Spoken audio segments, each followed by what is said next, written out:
Hey, how's it going everyone? What's up and welcome back to the channel. Before we get into the video, I want to do a shameless plug to my Twitch channel, twitch.tv/TootandTV. We're doing a giveaway right now. For 3,000 subs, we're giving away a $10 PSN or Xbox Live card, and for 20 subs, which we're at 7, we're giving away a $25 PSN card. And also tonight, we're probably already on it or getting ready to be on it. We're playing Predator Hunting Grounds, which I'm extremely excited for. So we're going to be playing that for a while tonight. So link in the description below. Come over to the channel, chill, hang out for a little bit. But anyway, let's get into this video. Why you should play fighting games, man. So to give a little bit of backstory, I started playing fighting games in about 2015 when MKX came out. I played fighting games casually in the past. Like, I played MK9, played the story, played arcade, played single player, never touched the online. I played the old Mortal Kombat games growing up. I had Street Fighter 4 on Xbox 360. I played the arcade mode and that, whatever, you know, and Killer Instinct. It was always a little bit fun to play the arcade mode and shit. I never played online. But 2015 is when MKX came out. And I remember it because I was about, how old was I? I was about 15 years old, 16, no, about 14 or 15 years old. And I heard the new Mortal Kombat was coming out. I was more into like playing PC games. I don't even remember what I was playing, probably like Total War or some shit like that. But I heard that the new MK game was coming out, MKX, you know, upgraded graphics, big story, new characters coming out, and I was kind of like, whatever, cool, I guess. But then I watched the launch trailer. I remember it. It's like a week before the game came out, and I sat there and I watched the launch trailer for it. And it was System of a Down, Toxicity, I want to say. No, it was Chop Suey that was playing in the trailer, and I've seen people comment on the video now that it looks like it was edited by a fucking high schooler, but I still think it's sick. I still go back and watch the trailer and I think it's dope. It got me so hype and so excited for that game that I didn't plan on getting it at all. And then a week later, I'm begging my parents to buy it for me, and they did. And that kind of started it all for me. Before, I was playing games like Total War. At that age, I was playing games like Total War, where it was, okay, well, here's a big campaign map. You have your army, and you're just going to take over the map, and once you're done doing that, I mean, restart the game as a different faction. Or I was playing Counter-Strike, where it's like, okay, well, there's like 500,000 different people playing this game online. Or I was playing Call of Duty, where it's like, hey, there's like 1 million people playing this game online on any given console, on any given day, on any given second. Or, you know, I was playing story mode games, which I still play story mode games. I'm in the middle of playing Final Fantasy VII right now, and Spider-Man on PS4. So I was playing games like that when I was that age. Nothing really competitive that I took competitively or I took seriously. I always felt like when I would sit back and I would look at what I was doing on a video game, you know, I would literally stop playing a game because I would sit there and I would think, why the hell am I putting so much time into this game? I'm getting nothing out of it. I'm not accomplishing anything except for the goals that I set for myself to do that day. I'm making no headway. I'm doing nothing productive besides sitting on my ass in a chair looking at a monitor. I'm doing nothing productive whatsoever. And that, until I got really into fighting games, that never changed. But MKX kind of changed my outlook on video games and how I should play video games. And what fighting games meant to me after I played it. When I started playing Mortal Kombat X, it was like any other Mortal Kombat game for me. I was like, okay, well, let's play story mode. Story mode was really fun. Like, the story mode in MKX was one of the best, if not the best. MK11, I don't even know if MK11 tops it. It was a really good story mode. It introduced new characters and everything else, interesting characters, and I really enjoyed it. So I beat the story mode, and then I moved on. I was like, okay, they got towers, like usual. We'll play some towers. I enjoyed the towers and everything else. And at about that time, I was like, okay, well, I've done everything I usually do with a fighting game. I guess we'll move on to the next game. And then I got on Twitch. I remember the day I was awake, unusually, at like 10 in the morning. I woke up 10, 11 in the morning. And I get on Twitch because I just gotten into watching Twitch again. I previously stopped watching for a while. And I got on Twitch and I was like, oh, well, MK has a lot of viewers right now. I'll watch someone play MK. And I watched True Talent. That's the game that he kind of blew up on. So I saw he was at the top. He had face cam, so I was like, okay, well, I'll watch this guy. It says he's playing, you know, every fighter in rotation, and he's learning new characters, and he's teaching people. So I'm like, okay, well, let's watch for a little bit. And I sat there and I watched that guy beat people's fucking asses online, and it looked so different to me from what I've seen. It looked like there was so much thought that went into the multiplayer, so much thought that went into the fight, so much thought that went into every interaction that you had. Every decision that you made had a consequence. Every decision that you made had a pro or a con, an advantage, you know, with punish, everything else, everything that he was explaining. It seemed like there was so much that went into it. It just interested me, and when something interests me, I go in full force to it and I find out everything I can about it. So I watched him for the next couple days. I would be in practice mode. He would do a combo. I'd be like, okay, well, I'm gonna try that. So I would do it, and eventually it got to the point where I'm landing these combos. I'm understanding what he's saying about what to do, what not to do.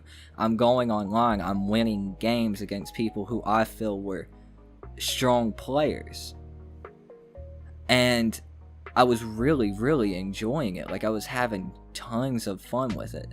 And, well, True started streaming another game. I couldn't really find anybody else who interested me playing MKX until Maximilian Dude got really popular, and he started streaming around the time that Combat Pack 1 came out, which was Predator, and I started playing Predator. And that's where that game really kicked off for me. I learned how to play Predator. I learned the first setup character that I had ever learned. I played Predator's setup variation. It was something about the setups and the pressure that you got from the setups that really clicked with me, and that stayed with me through every fighting game that I've eventually picked up and played. But then you fast forward past that. I didn't play Combat Pack 2 or 3. No, just 2. There was not a third one in MKX. So I didn't play Combat Pack 2 until years later.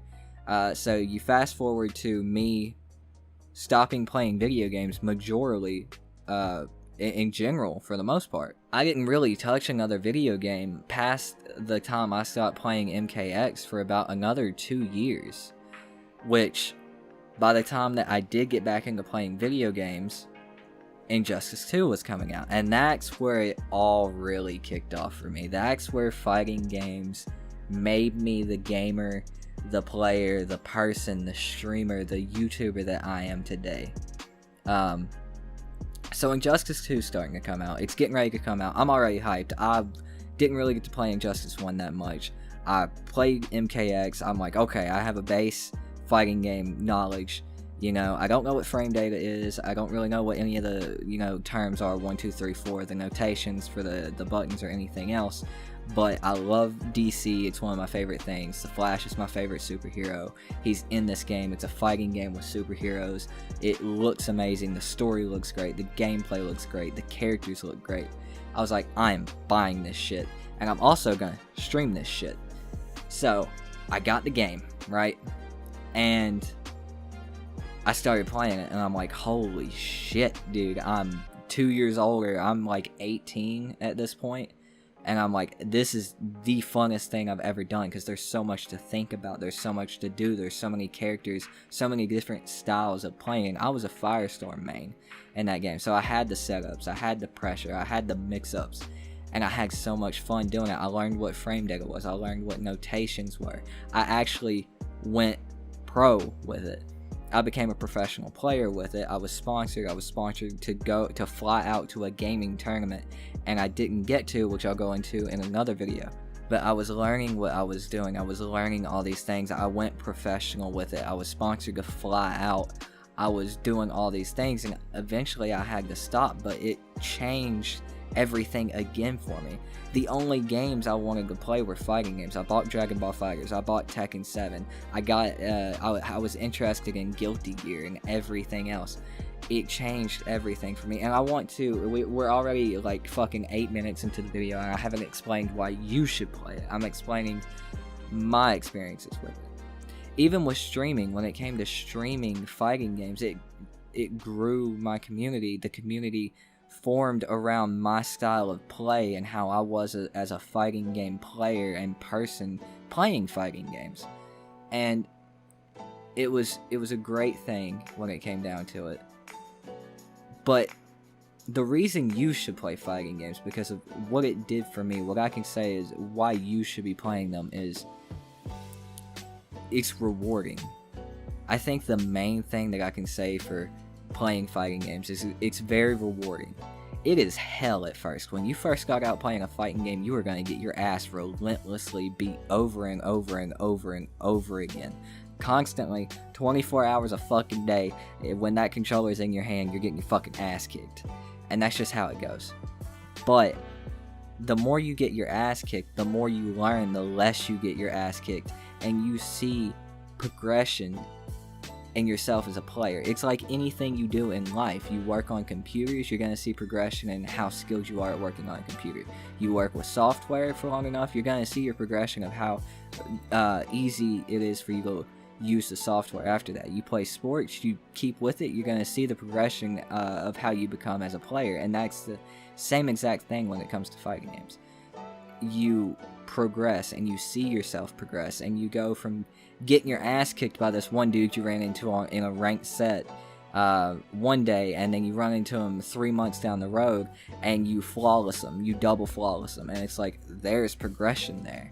You go from barely being able to learn one combo with one character to knowing the bread and butter combo for every single character on the roster. You go from being able to do setups with this one character, not understanding them on another character, to learning every setup and every pressure string in the game for every character. And that's a little extreme, that's like going Sonic Fox routes, but you have progression. Another thing is, for me personally, and I know a lot of people my age who were diagnosed with it, who, whether they don't have it or do have it, I know there was a lot of misdiagnosis when it came to having ADHD and ADD, with you actually being bipolar. But for people who actually have ADHD and ADD like me, fighting games is really a way to keep yourself busy. You'll find that when you're playing a story game, you'll get fidgety, you'll be messing with a lot of shit, you won't be able to hardly pay attention, you'll have to stop and take a break and be like, okay, I gotta get my head back into it. I missed a whole chapter because I was just mindlessly running through, skipping dialogue, not really paying attention, wanting to get into the action. Fighting games was a way for me to focus that energy and focus my attention into learning whiff punishes, frame data, shimmies, neutral, footsies, everything like that, combos, combo punishes, counter hits, everything like that. It was a way for me to focus my attention, and actually taking that into an online game, you're always thinking about something. You're always thinking, plotting your next move, reading what your opponent's going to do, reacting to what your opponent's going to do, reacting accordingly, punishing your opponent for what they do. Doing your setups. Setups is a whole thing that keeps you occupied in general completely. You're always thinking, and whenever I'm playing a fighting game like Mortal Kombat or Tekken or Dragon Ball, I'm not really fidgety because I'm using every part of my brain. I'm thinking about something constantly. I'm constantly thinking, plotting my next move, so I'm not fidgety. It helps me focus my energy into something that's just one thing. So that's really helped me as a person with something that I have going on with me, and that could help you too if you have ADHD or ADD. But really the main reason you should play fighting games is because if you're a person like me who will sit down after playing a game for hours on end, and you're like, well, what the hell did I do that for? I just wasted a bunch of time. Why the hell am I wasting my time playing this game? I'm literally doing jack shit but collecting wood and building a fucking wooden house 30 times over again. It's just rewarding to be able to see that progression, play 6 hours of a fighting game and sit back and be like, wow, I improved as a player. And another thing about it is it's not that hard to get into the professional scene in a fighting game, because most people will get into it for like a month, get their ass kicked repeatedly by, good players, and just quit. So there's not really a whole lot of professional fighting game players out there because it is so difficult and people don't stick with it. So that's another good thing. You can see that progression, and if you're a type of person who likes to stick with stuff to the end, you do stick with it to the end, there is a chance to go pro with it. And that leads me to my next point when it comes to why you should play fighting games, is the community. There is so much community there. Now, whether the community is 100% wholesome or fucking 85% toxic, you know, that's to be decided. The community really was what sold it for me, especially when I was streaming in Injustice 2. I had so many awesome guys come in from the community, whether it be pros like Titanium Tigers. He came in, he's been a part of my community for 3 years, and he still drops by. I've met some lifelong friends, really. I've trained a guy who is 10 times better than me now, who whoops my ass on a daily basis. When it was his first fighting game, he played some of his first matches against me, and we did a first to 100, and it took 6 hours, but I literally sat there and stuck with him, and he stuck with it, and now he is better than me. And, you know, we've talked on and off for years, and now I'm streaming again, and, you know, everybody's back. The community that you get there, the professionals, they're not always 100%, all of them. They're not assholes who, you know, will just step over you. They will pick you up, and they will help you, and they will teach you what you want to know, and they will make you a better person and a better player. The community is really what makes fighting games. And I definitely think if you have not given it a chance, you should definitely give fighting games a chance. If not for anything else in the community. It's a great way to make good friends, lifelong friends who will be there for you. I'm not saying that's always going to be the case, but I'm saying 90% of the time when you get into the fighting game community, that's what you're going to get. As opposed to a game like Call of Duty where you never have the chance to run into that person again because there's so many people playing it. I'm running into people on Mortal Kombat 11 that I ran into on Injustice 2 3 years ago. And it's insane how the community can surround people and support people. It's an awesome thing. So if you're not in it for the progression or being rewarded for your time put into it, you're not into it for if you have a problem with ADHD, ADD, and you fidget. If you're not in it for just, you know, enjoying fighting games, the community is really the reason why you should get into it and stay with it.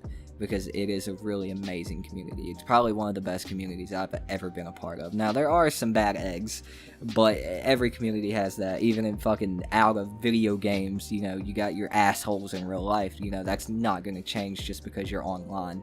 It's only going to get worse, and it does. But the good far outweighs the bad, and it's definitely worth giving fighting games a chance just for the community. Fighting games past a casual level just for the community. And they're just fucking fun, dude. Just give it a go. Learn a few combos, go online and whoop some fucking ass. It's just fun. Like, no doubt. But that's really going to do it. That's why I think you should play fighting games. It's really rewarding to see yourself grow as a player. If you got ADHD, man, I'm telling you, it helps. It really helps occupy your mind. If you are a really technical person who likes learning really intricate games, fighting games are really damn intricate once you get past spamming, down smacking the knee, you know, like just crouching and spamming the fucking X button over and over and over again. Once you get past that, it's a really technical game. Frame data and everything else. Frame data is the hardest thing I've ever had to learn in a video game. And that's saying some shit, because I've played some really fucking hard video games. And frame data is by far the hardest. The community is amazing, like I said. But that's why I think you guys should give fighting games a chance. They're really fun. And they're really supportive. And you will see yourself grow as a person and a player, because I have. But yeah, that's my video for today, guys. A little bit longer, but I really wanted to talk about this topic. I've been wanting to talk about this topic for the past couple of weeks. I just haven't gotten a chance to. And I'm up later than I should have been. But we're after stream. I had what I wanted to say in my brain. So I just wanted to go ahead and do it.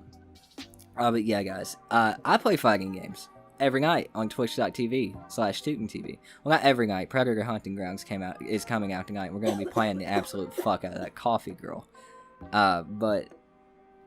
So we're going to be playing the absolute fuck out of that. but we usually play mostly fighting games. So if you guys are interested in that, again, we're doing a giveaway at 3K followers. We're doing a $10 PSN or Xbox Live gift card. And at 20 subs, which we're at 7, we're doing a $25 card for a PSN or Xbox. So link in the description below if you guys are interested in that. Come give us a follow, hang out, shoot some bullshit or whatever the kids are doing nowadays. And yeah, thanks for watching. I hope you guys enjoyed. I hope you guys will give fighting games a chance. Let me know your experiences with fighting games in the comments below. Let me know how you got started, why you stayed in it, what you love about fighting games. And I'll see you guys on the next one. Peace out.